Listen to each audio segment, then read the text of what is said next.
بسم اللہ الرحمن الرحیم۔ سیدنا انس بن مالک رضی اللہ تعالیٰ عنہ سے روایت ہے کہ رسول اللہ صلی اللہ علیہ وسلم نے فرمایا، اس شخص کے لیے ایک دفعہ خوشخبری ہے جو مجھ پر ایمان لایا اور میرا دیدار کیا، لیکن جو شخص بن دیکھے مجھ پر ایمان لایا اس کے لیے 7 دفعہ خوشخبری ہے۔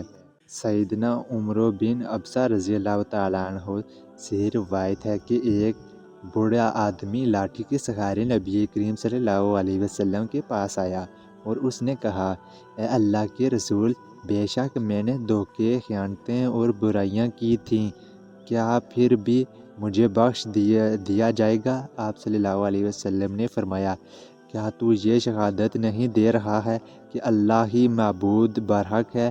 اس نے کہا، کیوں نہیں، بلکہ میں تو یہ گواہی بھی دیتا ہوں کہ آپ اللہ کے رسول ہیں۔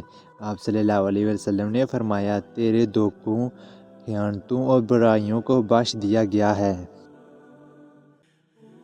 سیدنا ابو ذر رضی اللہ تعالیٰ عنہ کہتے ہیں کہ رسول اللہ صلی اللہ علیہ وسلم نے فرمایا، میں ایک آیت جانتا ہوں، اگر لوگ اس پر عمل کر لیں تو ان کے لیے کافی ہو۔ جو اللہ سے ڈر گیا، اللہ تعالیٰ اس کی رہائی کا ذریعہ بنا دے گا۔ سیدنا ابو ہریرہ رضی اللہ تعالیٰ عنہ سے مروی ہے کہ رسول اللہ صلی اللہ علیہ وسلم نے فرمایا، بے شک اللہ تعالیٰ فاجر آدمی کے ذریعے اس دین کی مدد کرتا ہے۔ پیارے دوستو، مزید اچھی حدیث ویڈیوز اور حوصلہ افزائی کے لیے ہمارے چینل کو ضرور لائک اور سبسکرائب کریں۔